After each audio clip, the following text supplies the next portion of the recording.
She was born into polygamy. Her family followed the teachings of Joseph Smith, including plural marriage.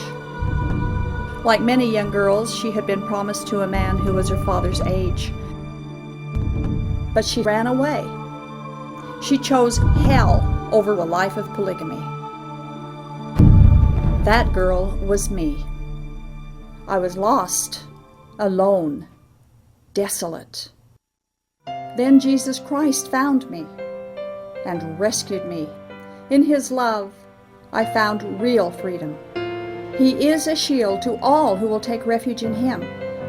This is why I can look back and ask, polygamy? What love is this?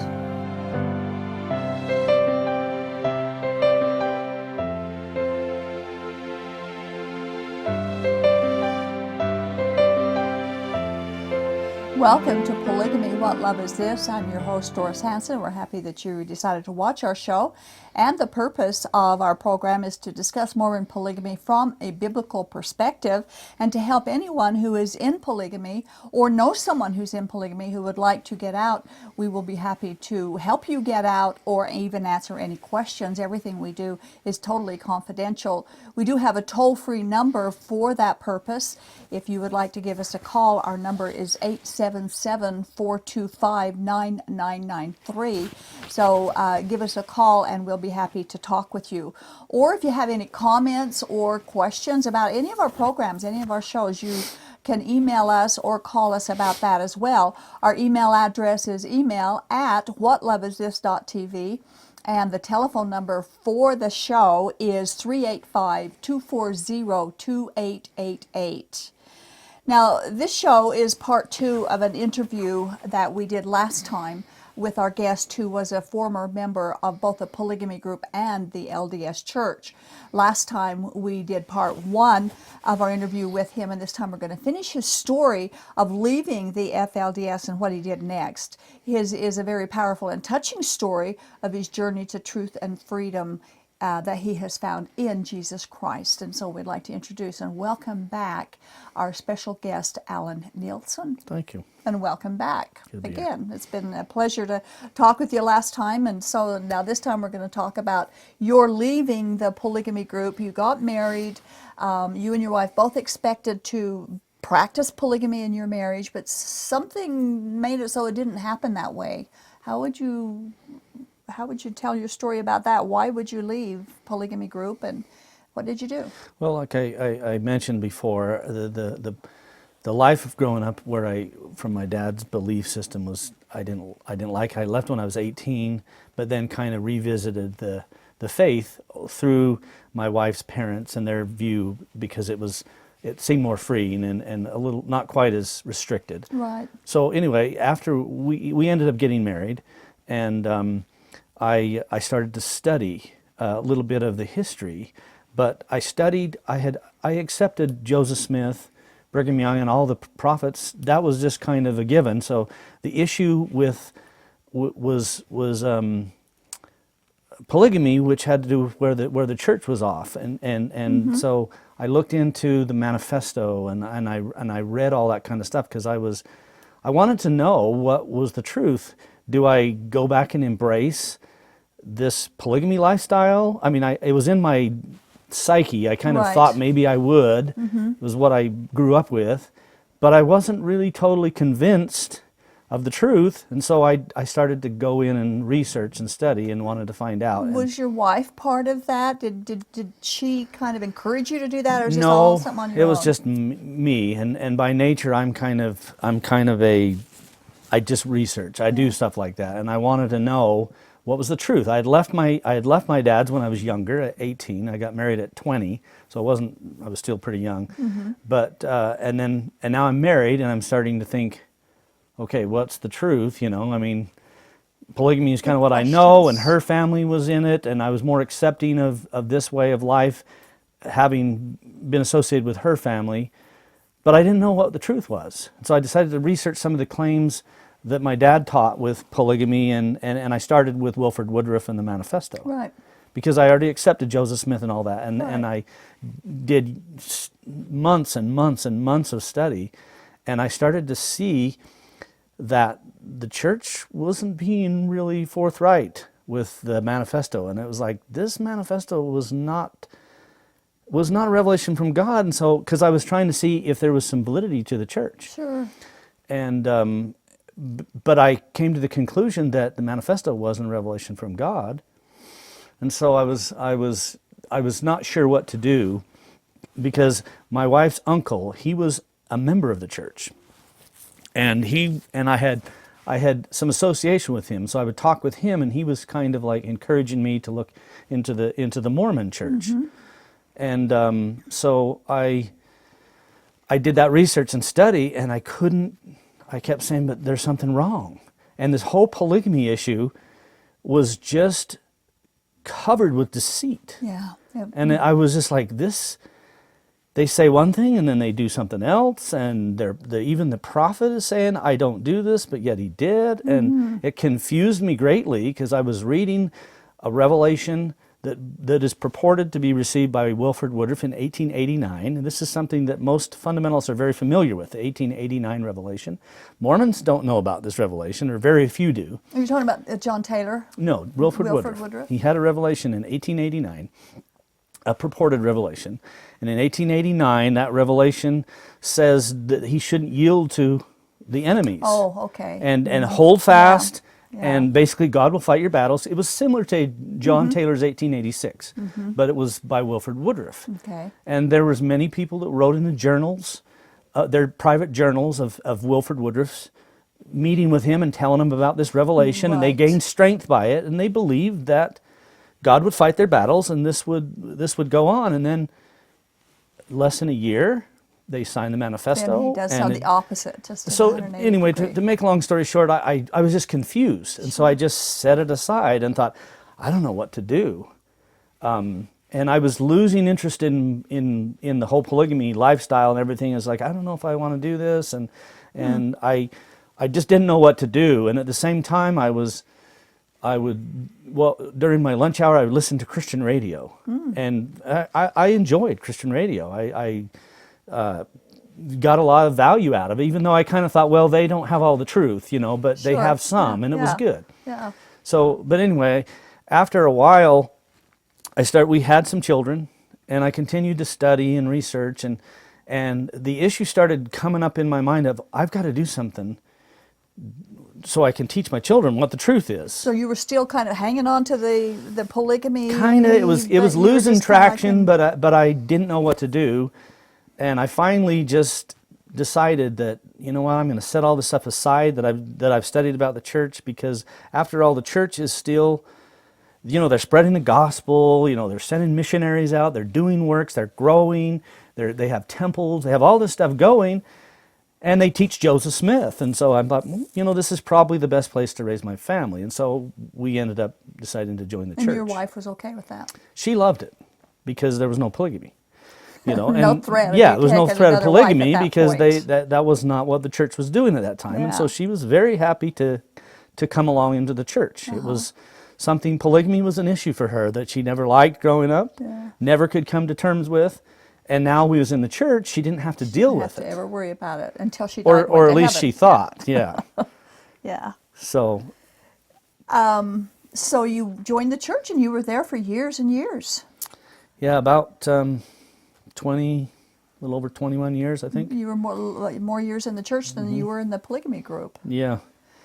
What, did it fulfill your needs, to your spiritual needs? Did you kind of settle down at that point, or did you still have nagging questions I always or doubts? had nagging questions. There was always some things in the back, and that, everybody talks about their shelf, and it's become the proverbial shelf, and It really has. and it gets loaded with stuff, and I just kind of thought, well, I didn't know what else to do. I'd already visited that and came up with a dead end, and so I got into the church, and I thought, I'm going to throw myself into the church and just be a good, faithful Mormon. And I kind of my thought process was this: I know all these things that the church has changed that is different than early Mormonism that Joseph Smith had set up. So I'm just going to do the best that I can, even though I know they've changed this stuff. And that's pretty much what I did. So what did your polygamous family, or your wife's polygamy family, think of you leaving polygamy for the LDS?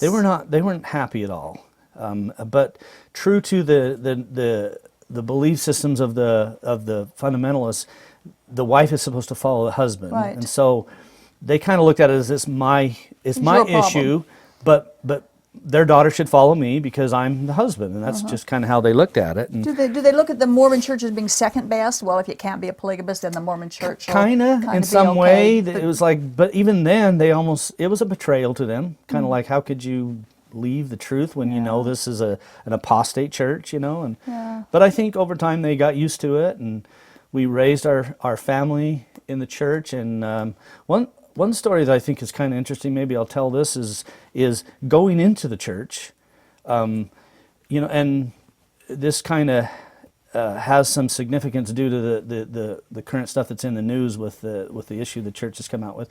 But when I had the missionary discussions, we had them all in one day because I knew all about Mormonism because it was kind of the same thing, Sure. very similar. It is. So I knew about Joseph Smith, and when the missionary was going through these lessons, he was kind of starting at the beginning, and I was very frustrated. It's like, I already know this stuff. Why are you wasting my time? I know about Joseph Smith. I know about this stuff, and so I wasn't very patient with it. And so the bishop that was in the home that I was in, he just kind of told the missionaries, let's speed this up. This guy knows about this stuff. But anyway, at the end of all the discussions, we did them all in one night. He goes into the back room and gets on the phone, and I hear him talking, and he comes back out, and he's like, because he had asked me, do you want to get baptized? And I thought, well, yeah, let's do it, and that's why I'm here, And so he was all excited and was going to set a date, and then he comes back and said, well, we got a little bit of a problem. And this is exactly what he said. He says, anybody that's a murderer, a rapist, or from polygamy has to go see one of the members of the 12. And I went right to hot. I was my just goodness, like, yes. I said, you are calling me the same as a Same murderer and a category, rapist? Yeah. I was upset, very upset. And he was like, like, no. And I'm like, what are you saying then? I was upset. It didn't make no sense to me. Yeah. The bishop kind of saw the tension, and he's like, you kind of trying to settle it down. He says, look, it'll be a good opportunity. Most members of the church would love to have an opportunity to sit down with one of the 12 apostles. And you get that opportunity. You get. I didn't think it was anything. I thought, who cares? But anyway, so they set up an appointment, and I meet with one of the 12 apostles, and he asked me some questions, and he got to a question about, do you accept Ezra Taft Benson as a prophet, seer, and revelator? Or do you believe he's a prophet, seer, and revelator? I think is the word he used. And I said, well, I don't know that he's a prophet, seer, and revelator, but I believe he's president of the church and holds all the keys. And because from where I came from, fundamentalism, it's like I thought I had to have a testimony before I revealed it, and I didn't. Sure. I just thought, well, I think he has all the keys and the authority. Yeah. And he wasn't very happy with that. And he just kind of put his head down and then opened his top drawer and grabbed a piece of paper and drew this little square and drew like 4 columns, and then he wrote like Jesus Christ, Book of Mormon, Joseph Smith, current prophet. And then each one of these is a pillar of your testimony. And he says, if you're weak in any one of these, your house will fall. And he says, so my recommendation is that you don't join the church. You wait. So they put Jesus Christ on the same level or them on the same level as Jesus is importance. Yeah. So anyway, but that ended up later. I ended up, after 9 months, I met with him again, and this time he Did you answer the question more correctly? I didn't answer the question. Never came up that way. Oh. But he did tell me that there had been an influx of people from the AUB that were going into the church, going to get into the temple, and then coming back, and sometimes bringing people from the ward back into their group. And this was a red flag to him, and that's why he told me no. And that's why they did that. So anyway, yeah, just I a little heard side that note there is before. how that was a policy back then that I had no idea, and I thought was kind of strange and wasn't very happy about it. Well, they had to do something to protect them from recruiting within their ranks. It's easy to recruit a Mormon into polygamy if you show them the history. Yeah. Because Joseph Smith said you had to live polygamy in order to go to heaven, and Brigham Young said you'd be damned if you didn't. What did you do with that when you joined the Mormon Church? Here you are not living polygamy, yet the prophet you believed in said you had to. You know, I knew all those things. I knew that especially Brigham Young, he was very plain about the idea of polygamy, and I just rationalized it away as like, what am I supposed to do? I didn't believe that the fundamentalist groups had any authority. I had already researched that and found out that it was false. Yeah. And I'm like, what am I supposed to do? This is the only thing that I have left is the church, and so I thought I'm just going to be the best Mormon that I can, knowing that I can't do this because it's prohibited right now, and so I'll let it, leave it in God's hands. That's kind of how I rationalized it away for a while. But you still had that nagging. But it was still there, and I knew a lot of there. these things that Joseph Smith taught that a lot of members of the church didn't have no idea. I knew it because I had been taught it when I was a kid. There was, I interviewed a lady a few years ago from the AUB who went on almost the same journey you. She and her husband were born and raised AUB, left, joined the Mormon Church, and then they found Jesus. But I want to quote something that she said and see what you feel about this. She said, "I struggle when I see the LDS people closing their eyes and plugging their ears because they just don't want to know the truth. Truth is so important and will stand the test. If their church is true, why are they afraid to look at the problems?" What do you feel? Do you feel like maybe you had that same idea while you were in the church? You wanted the truth and you're just afraid to look for it, or did you have the courage to continue? I was not afraid to look for it because I had already looked. Right. But you ended at LDS. I had no other options, so I thought, I wasn't afraid to look. At least I didn't understand. Let me put it this way: I didn't know all the history of the church at this time. I didn't know that. In 1980s, in the 80s when I was first studying, there wasn't the internet. Right. And I didn't have the access to it. And it wasn't until later, because my wife had always had a problem with polygamy, and even when we got in the church, then she still started saying, she would say stuff to me sometimes, well, what if I die and you marry somebody else that isn't married and you're sealed to her? Now I have to accept polygamy and I'm not even there. Right. And she says, and I don't like that idea. Yeah. And she would say, is polygamy really part of God's plan?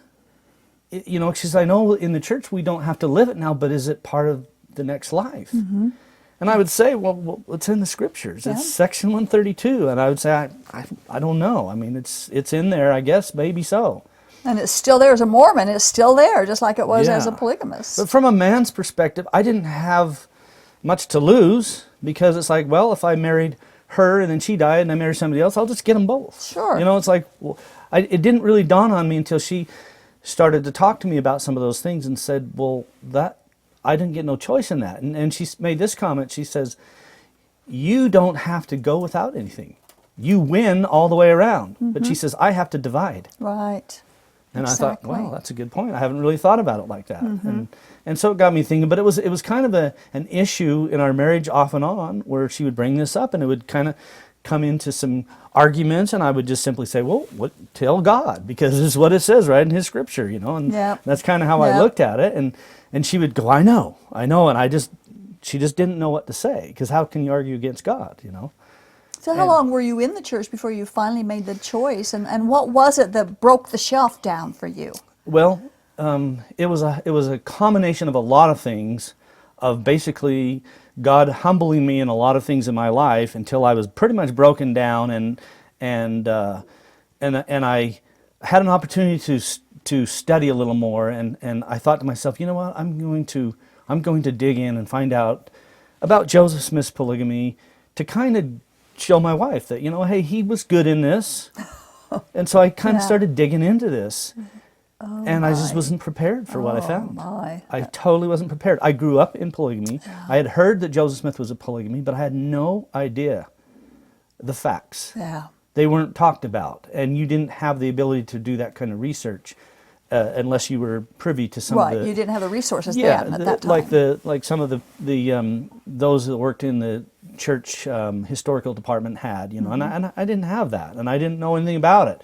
And now on the internet, it's so readily available. Right. I started discovering this stuff, and it completely shocked me. And I thought, this must be wrong. And I would look at where they're getting their information, and it was credible sources from the church, and it just really. It was a kick in the stomach. So you had no idea that he married other husbands, wives, and I didn't know. and 14-year-old girls. I had no idea. 1/3 of his wives were teenagers. I had no idea about that. I just knew I knew Elizar Snow was one of his wives, and a few others, but I didn't know the details. Yeah. You know, I just didn't know it. And then finding those details, this was the problem. When I researched it all out and discovered that this stuff seems pretty credible, I couldn't dismiss it. And he would just lie about it? Yeah, He would I come couldn't dismiss public it. and say that. And that's the problem. I couldn't just turn my back on it and say, oh well, and give Joseph a pass. Yeah. Like Give him a they break. say in conference, Yeah. give Joseph a break. I couldn't dismiss it because in my mind, it was wrong. And it's just like, if it's wrong, it's wrong. It doesn't matter who's doing it. And I just couldn't dismiss it. And it became a very issue. But at the same time, I didn't know what else to do. Because, you see, Mormonism was better than Christianity. Christianity was down here with their Yeah. understanding. Mormonism knew more than, had all of Christianity knew, and then some. And then the some, right, that's what So they had believed. more knowledge than the Christians did. So I can't go backwards. And when I find out that the Mormonism has got these problems, what do I do? And there's you know, when I do research and talk to other people and find out people that had left, many of them were like agnostic now, or Yeah. atheist, or many have gone into like New Age spiritualism. Right. I knew many people from fundamentalism that had gone into New Age spiritualism. I didn't want to do that. Right. I still knew there was a God, and knew and believed in Jesus, and I had some personal experiences with them that I couldn't do it. And it was discovering, coming across some of the sites where I discovered Mormons giving their testimonies, sites like yours here and others and listening to Mormons, ex-Mormons had come out of the church, and it gave me courage. And you said that your first experience with that was Sacred Groves, right? Sacred Groves was the first one that I came across, and watching some of these stories it impressed me that these people had a relationship with Jesus Christ. Yeah. And they had come out of the Mormon church, and they saw the faults that were there, and that Joseph Smith was a false prophet, and yet they have Jesus. And it gave me courage. And that's not going backwards at all, That's is not going it? backwards. No, It gave me courage to look. Prior to that, I had only looked into part of it was Joseph Smith's polygamy that really started the Joseph chain Smith's reaction for polygamy, me. right. And that happens to so many people from the LDS Church. That's It true. does. So, did you still cling to the Book of Mormon, the Doctrine and Covenants, the Living Prophet? I did never all like the this? Doctrine and Covenants, to be honest with you. I never did really like it. I grew to really love the Book of Mormon over time. That was a harder one for me to let fall. That was That difficult. was a little more. I mean, it didn't take very long when I started looking at it with a critical eye. You know, prior to that, I didn't really look at it with a critical eye because I couldn't, because it was Joseph Smith's. You know, and for a while when I started seeing his polygamy was wrong, I thought, well, maybe he was right with the Book of Mormon, but he just lost it, and you know, with his polygamy, and this couldn't be right. Two of the things that was difficult for me to let go of, and I was willing to let go of them, it was just part of my identity, it seemed like, was the pre-existence and the Book of Mormon. And that's something that both polygamy and Mormon Church has, Yes. so you bring it with you, you know, so you have it all the time. Yeah, Were those difficult? I had the Book of Mormon from the time I was growing up in Right. Fundamentalism. It was the same thing. The Book Right, of Mormon is exactly. from God, and it was like Exactly. I was taught that it was the truth, you know. And then in the LDS Church, the same thing is the truth. And I had read the Book of Mormon multiple times and had felt like I had some kind of testimony of its truthfulness. I heard a Mormon missionary come back from his mission one time, and he said that the one thing that shocked him more on his mission than anything else that he had learned was he had been going to not FLDS, but polygamist homes and trying to get them, to come become a Mormon. And he said, it shocked me to find out that they believed Mormon doctrine, and most of them knew the Book of Mormon better than most LDS people do. And that's from the mouth of a Mormon missionary. So yeah, we're raised on Mormon doctrine. Yeah, it's Mormon the fundamentals of Mormonism are alive in FLDS people and polygamous groups. They know some of those basic things. Yeah. In fact, a lot of the teachings of Joseph Smith would be probably a little more recognizable in the fundamentalism, That's true. Than they probably would in the LDS Church. So we've got just a little over a minute left. What you've reached out now to true biblical Christianity and found Jesus.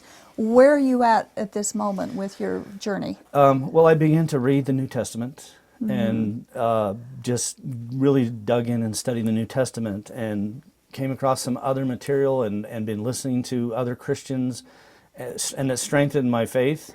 And I had to really get a strong belief again in the Bible, because Joseph Smith had pretty much shattered that over all the years that it's been that since it came out that it wasn't translated correctly, and those kind of things build up a lot of traction over time. It does. And I had to build that up again. And once I realized and could look at the evidence, but I think probably the most amazing thing that I've learned is the difference between objectivity and subjectivity. That's huge to me. In fundamentalism and Mormonism, subjectivity was everything. Mine was critical thinking. It Yeah. was difficult for me to be able to think critically and things like that. And objectivity, you can't build your faith on something that is subjective. There has to be some objective truth That's right, absolutely. prior to You got to look on all subjective. sides of the issue, and they do not like you to do that. Well, Alan, I want to thank you for coming and sharing your story. We do hope that those who have watched the show tonight have been able to maybe get the courage to start to research like you did, because it is a great journey, and it's not disappointing. But it's painful. It's painful. It's painful, but it's worth not it. disappointing at all. It's right. great to find the truth, and to find the truth in the Bible, and to find the truth in Jesus Christ. And the Bible tells us that the only foundation that can be laid is the one already laid, and that's Jesus. And it's not Joseph Smith, and it's not the Book of Mormon, and it certainly isn't polygamy, and nobody has the keys to anything except for Jesus. Thanks so very much. Yeah. The beauty of true Christianity is that Jesus Christ is all anyone needs. We don't need any works, including polygamy. Jesus, of course, is our only prophet and priest, and he is enough. We don't even need a church, because Jesus is everything. There's a wonderful freedom and a deep peace available to each person who chooses to leave the confines of a religious church system and just give their lives to Jesus Christ.